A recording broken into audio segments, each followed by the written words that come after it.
students and advisors. We're a group of 100 students from American School of Tegucigalpa, and we're here to present and raise awareness about eolic energy through the use of social media.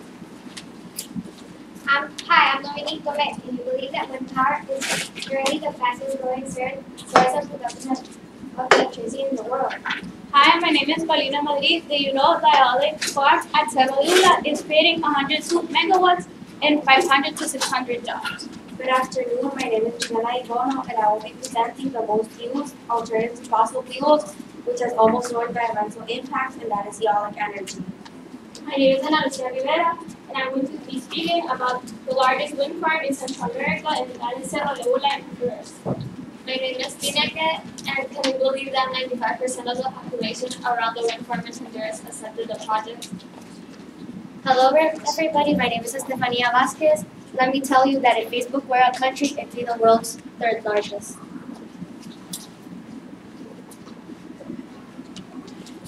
First of all, what is wind? Wind is the uneven heating of the earth. That means that when high pressure and low pressure mix, the bigger the difference, the higher the wind will be.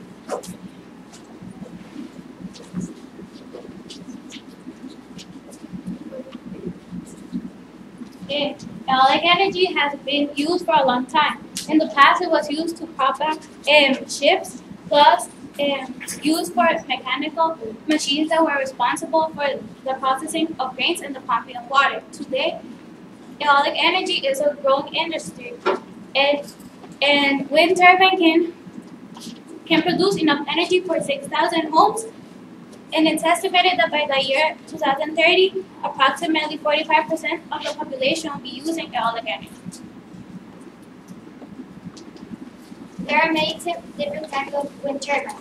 Here are only 4 of them. The first one is a conventional 3-blade turbine. The second one is a Darius wind turbine, and the third and fourth are vertical axis turbines. They all work in the same way, and they are placed in a specific location to capture the most wind. Technology behind it. Wind is a form of solar energy. It's caused by the uneven heating of the earth on the atmosphere. The term wind energy describes the process in which wind is used to create electricity. Wind is a type of kinetic energy, and with wind turbines can be produced into mechanical energy. This mechanical energy is caused when wind makes the blades rotate, the ones that are connected to a shaft. This shaft is connected to a generator. The one produces the electricity, sends it into an operating system, and then it is distributed to its final location. In Honduras, we use a typical 3-blade wind turbine. It is composed of 15 parts. The first part are the blades. The blades are the parts that stretch outwards and capture the wind. The second part is the rotor. That is where the 3 blades meet, and it's the point of the wind turbine. The third part is the pitch. The pitch is the narrowest part of the wind turbine, or the blades that connect to the rotor. When winds are above 35 miles per hour, they have to stop because it is unsafe for them to keep working, so they use the brake.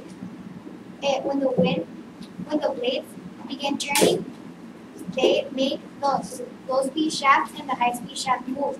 That makes the gearbox rotate as well, and that creates electrical energy, which is then stored in the generator. Okay, so the environmental impact that eolic energy has is minimal, but the 4 types are land, wildlife and habitat, public health and community, life cycle, and global emissions. So I'm going to start out with land. For a wind turbine, we need a lot of land. And maybe before, there was not like homes or habitat in the land, but unfortunately, sometimes you have homes or animals, like I said, and you have to destroy the habitats or move the houses away because there's going to be a wind farm. So just for you to get a clear picture, for one wind turbine that produces 2 megawatts, you need 500 square meters of land just for one turbine. And now the second one is wildlife and habitat.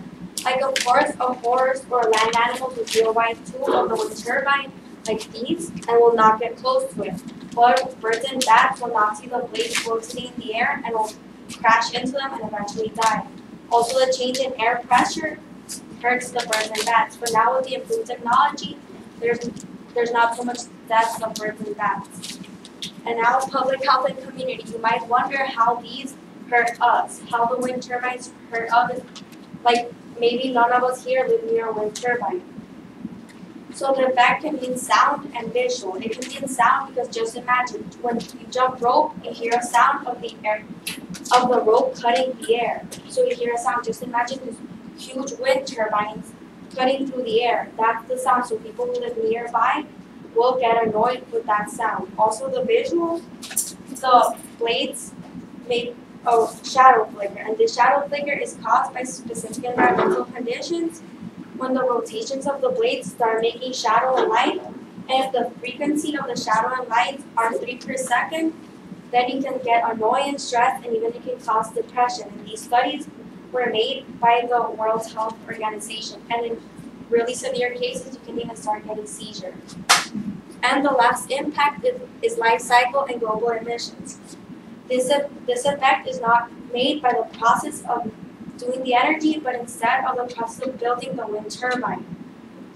So the impact comes from the material production and transportation to move all the material to build the turbines. That causes pollution. And just for you to get a picture of it, the global warming emissions produced by the process of building are 0.02 to 0.04 pounds of carbon dioxide.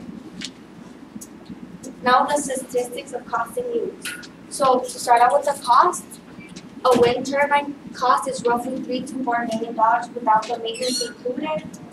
And just a wind turbine blade, just one of the blades, costs $3,000 to $4,000. So if a wind turbine has 3 blades, it would cost about $12,000 just the blades. And a 10 kilowatt machine, which can power a large home, might have an installed cost of $50,000 to $8,000. And now for the wind energy, for the use, we have in worldwide 65 billion kilowatts per year, and that produces 6 million homes of energy. And later we're going to show you a website that changes every second of how many people are using Eolic energy. And this is the improved use. So in 2001 we started with a really low amount, but now we have increased to a lot. And it's still increasing. And this is the statistics of cost and use. And just think about this. Maybe you've seen that it's really expensive, but it's better to invest in a wind turbine and invest just on that than start ruining our planet, which we only have one. And now my friend Mariano will talk about the pros and cons. Unfortunately, Eolic energy isn't perfect. Therefore, there are some disadvantages. As you all know, wind is not constant at all times. That means that one day it could be really windy, while the next there could be no wind. Therefore, there is not a constant creation of electricity. Just as my friend Juliana said, the blades are cutting the wind. That means that they are really noisy. Well, if you stand below them, they are really noisy, but if you stand from a distance, you can barely hear anything. Wind turbines are usually made from concrete or steel. When steel is created, they are created in factories. In the factories, the amount of carbon dioxide and a lot of pollution. That is what we mean that when they are being produced, a lot of pollution is generated. A lot of land is needed when you make a wind farm, because just as in Tegucigalpa, there's 100 acres for 52 turbines. That means that if you only wanted one turbine, there wouldn't be a problem. But if you're making an investment, it would be a really big problem because you need a lot of land. Okay, so we would like to focus on the advantages of eolic energy. Wind is abundant, inaccessible, and affordable. It's free. The energy produced does not cause greenhouse effects nor any pollutants and barely any waste. The land below the turbines can still be used for agriculture. And this means that the wind turbines are very tall, but all the land that is below it can still be used for farming or any other use that could make any profit. People find wind farms an interesting feature of the landscape, meaning that a lot of people like to see them. They're visually attractive, causing a lot of tourism. Wind turbines have a role in both the development and third world. Many of the companies that build these wind turbines are from international countries, the ones that want to help any nearby places by donating to any schools or building new schools. Plus, these companies also like to maintain or relocate anyone who could be affected by the wind turbines. And lastly, usability, which means that in Honduras it's very useful because we have a lot of wind, we have a lot of space, and it can be a growing industry. Now we have a little activity to introduce our next topic, that is Cerro de Luna, the wind farm in Honduras. So we have puzzles, so you can get into groups, in groups of 4. And you have 10 minutes to build a puzzle, and the one who gets the most, and the one who gets the most done in the 10 minutes, that's 105 points.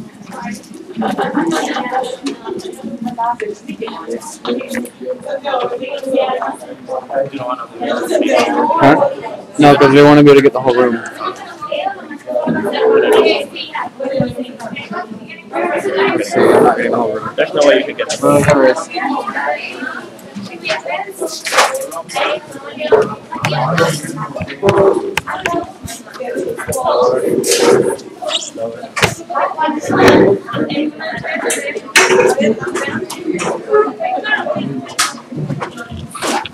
Is that? I'm still missing like. Which way?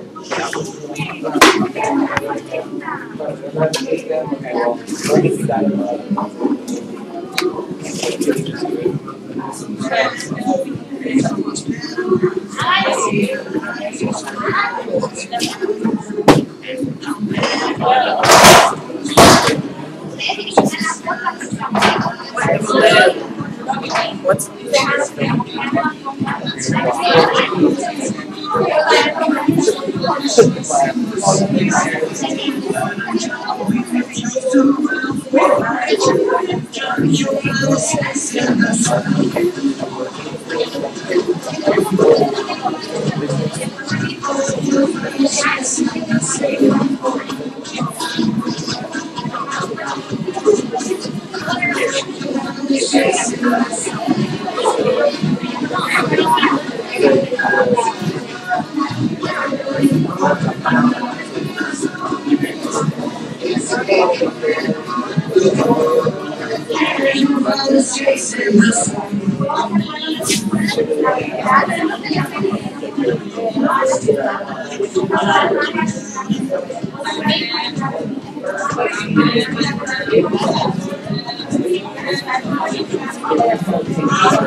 Yeah.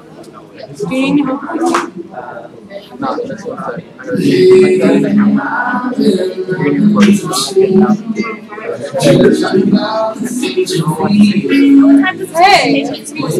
after we're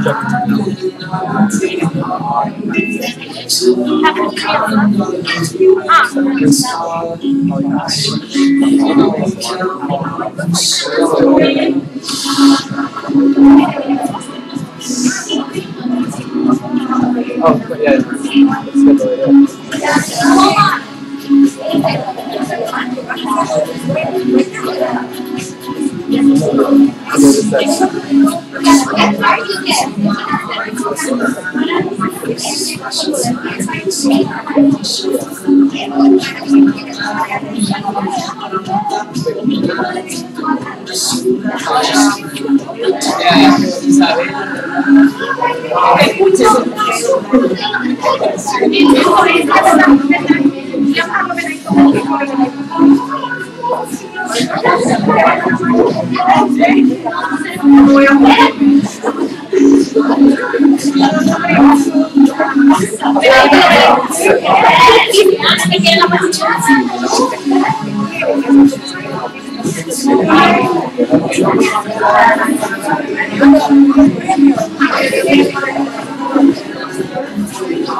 So the winners are this group that had group.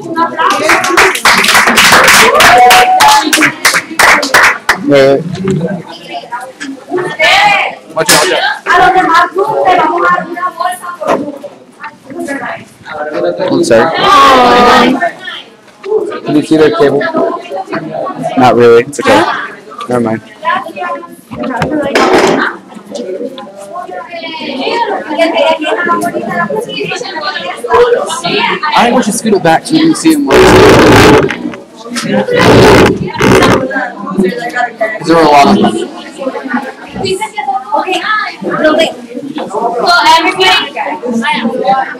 So everybody, you're going to continue your presentation. Bring your attention to us again. Okay. And I just wanted to present to you guys this website which shows how, like, worldwide, how wind energy is used, and it's right now, like, I was thinking it's 1,100,124. And yes.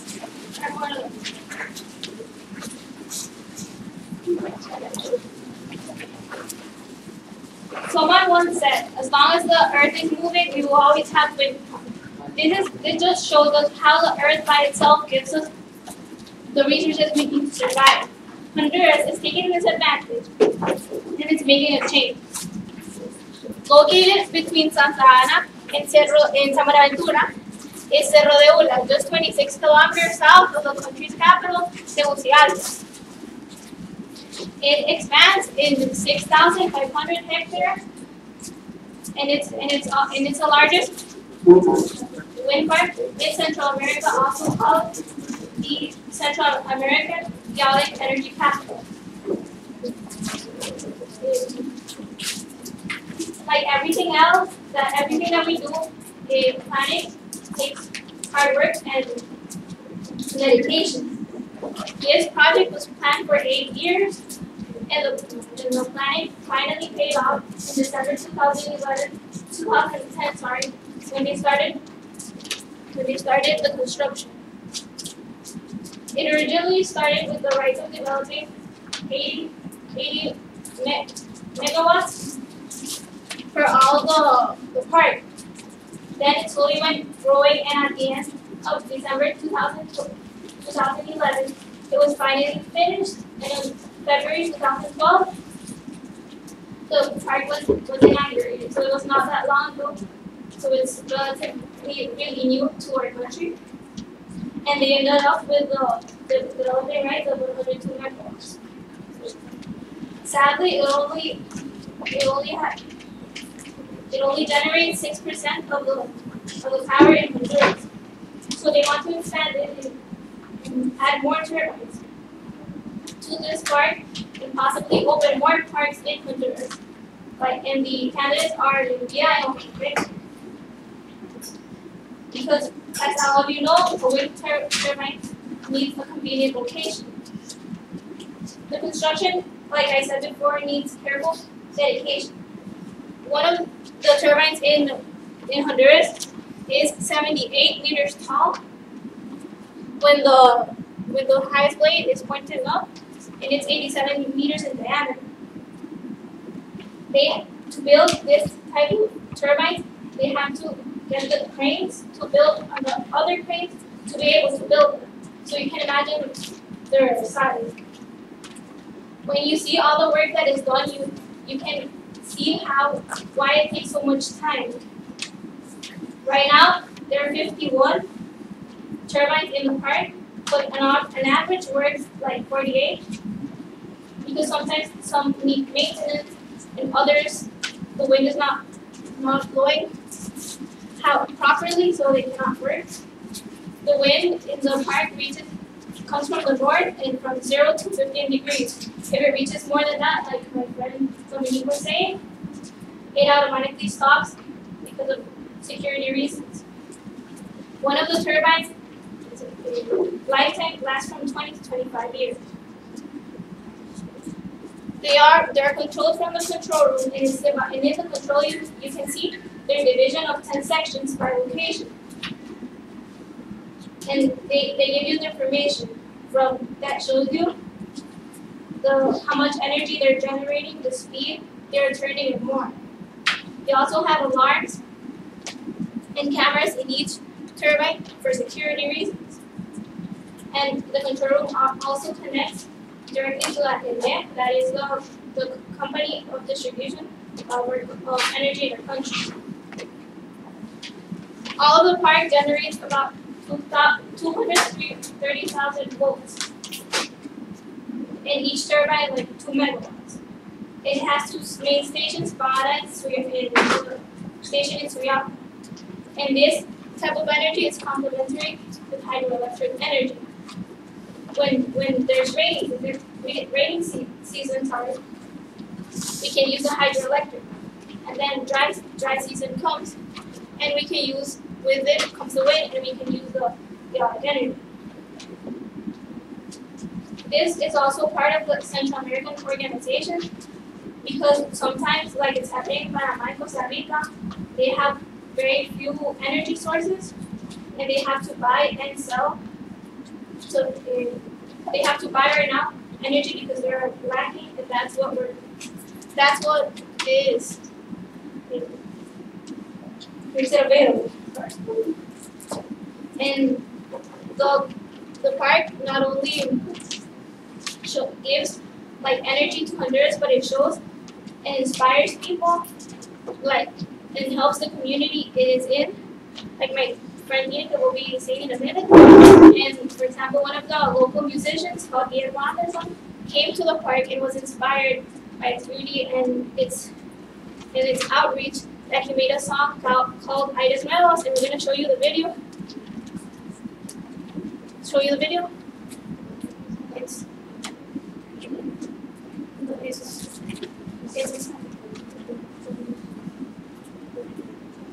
It's lovely.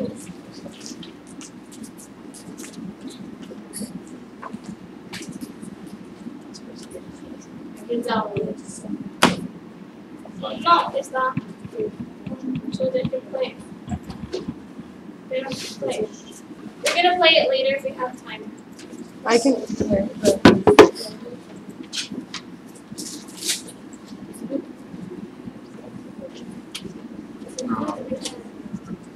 Well, as Alicia said, if we have time, we'll show you the video. But from the pictures on the side before, you may see that they're breathtaking giants that inspired to make the song. So there will be social impact on the communities around the wind farm.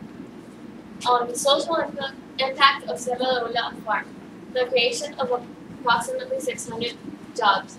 Well, in Honduras, we have, well, in the world, not many jobs are available right now. So the creation of 600 jobs is a large amount of jobs, from the making of the wind turbines to the relocation of houses. Tourism, as I said before, also increased a lot because they're gorgeous to look at and to learn about. Community involvement through education. Kids, being the generation of the future, have to be involved in a project to sustain it. So, certain contests were made, art contests, for example, in which kids had to draw their way of seeing the park, and they won a bicycle. And it's great because kids in rural areas don't have our opportunities. Property legalization. One of the common problems in Honduras is that lands are not properly legalized because they were handwritten, and many papers were lost, and you might be overlapping someone's property without even knowing it. Improvement of living conditions. There was a man named Don Teodoro in which one of the wind turbines that was planned to be made, it passed through the middle of his house, so they relocated him, and his living condition improved a lot. He didn't have running water, neither electricity to live in, and his house was very little, so all of those were improved to him, and soundproof walls and windows were given to him so that none of the problems affected him. Future expansions. Why wouldn't we want it to expand? One of the current expansions is in San Marco de Pira, which I'll later show where it is located. And in 5 years, the project has planned to make about 73 windmills. Choluteca and Ocotepeque are strong expansions later because of their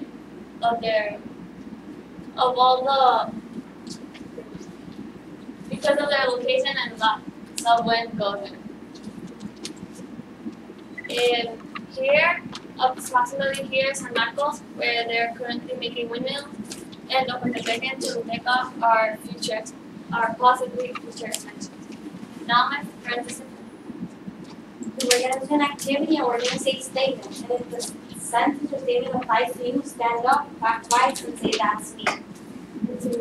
That's me. Like for example, I say I'm giving a presentation, so I'll say That's me. I have a cell phone. That's me. I am enjoying the GIN conference. That's me. I have a computer. That's me. I have a Facebook and I use it regularly. That's me. I have an Instagram account. That's me. As you can see, this is the great impact we have in society that social media has on us. So, why did we choose social media as our plan to raise awareness? Well, think about it. How many hours do you spend on your cell phone? How many times do you check your Facebook, Instagram, or Twitter each day? Personally, I could spend hours on social media and never get bored. At the moment you're hearing me talk right now, 72% of all internet users are active on social media. That's because we rely too much on this tool for communication, news, entertainment, and even more. Every single day, 23% of Facebook users check their accounts at least 5 times, and about 400 million tweets are sent on Twitter. On Instagram, 16 billion photos are already uploaded. Can you imagine that the number of Facebook users is nearly 3 times the population of the United States? That's why, if Facebook were a country, it'd be the 3rd largest. The amount of time we spend on social media is insane. Social media is an incredible tool to make others interested about your ideas. For example, let's go back to Connie 2012. Many of you might remember the huge impact this video had on the world.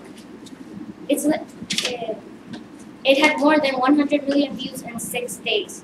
By using YouTube, many were able to see this video and eventually caught more and more people's attention. It's like a domino effect. It takes one domino to make the others fall into the same direction. Now, I would like to show you a short video about the social media revolution.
And now, how effective is social media to spread awareness?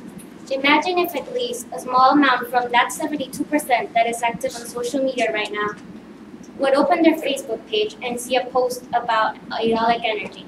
Many users are willing to learn about things that can be positive to our planet. Apart from using social media to chat, see pictures, comment, or like things, it is an excellent learning method. Studies have shown that 75% of internet users use social media as an information source because it is an easy and fast way to learn about things without having to look at the subject really broadly. Social media is effective to spread information and raise awareness because a simple post travels around the world and starts conversations. Apart from that, it can change people's ways of seeing things. We get to decide if our messages will bring light to the world or add to the field with just a push of a few buttons. And at the end, those messages that are positive to the world stand apart from the noise of the ordinary and can cause a change. Word travels really fast on social media. I'll tell you a story about a high school girl named Jessica who went missing after school. She had been missing since 4 p.m. and at 10 p.m. a post about her disappearance had been missing 7,459 times. So let's estimate that each Facebook friend had about 300 friends. Then 2,237,700 people read about the girl's disappearance in less than 6 hours. That's why we chose to raise awareness through social media about Eolic energy, because making others aware about and concerned about this topic can guide them to try this type of energy.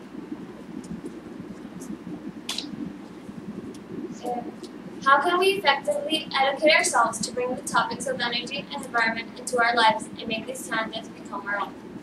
That was our essential question.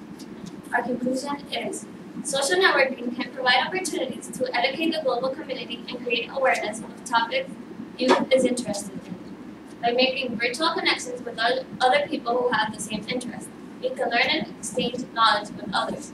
We propose the use of social networking to spark an interest in the topic of alternative and clean energy production, specifically the one produced by wind farms. Thank you very much.